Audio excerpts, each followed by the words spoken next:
এখন করা হচ্ছে, কততলা হয়ে গেছে, এখন নিয়ে যাওয়া হচ্ছে ফোনের কাছে। তেরপল টাঙাতে হবে এই রোদ্দুরের মধ্যে, তেরপল না টাঙালে না অবস্থা খারাপ হয়ে যাবে। তো আমি এখন যাওয়া যাক, দেখি এখানে বৌদি তৌদি সবাইকে ডাকতে হবে। তো যাই, চলে এসেছে অনেকক্ষণ আগে, তখন দেখানো হয়নি, সব সেট করা হচ্ছে দেখানো।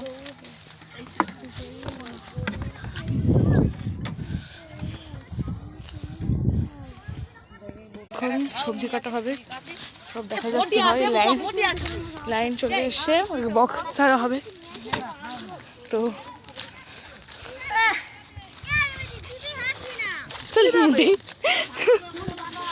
সবজির জন্য তোরজোর করাচ্ছে জল। আমাকে কেমন লাগছে নিশ্চয়ই কমেন্টে জানাবে, লাইক কমেন্ট শেয়ার, বাই।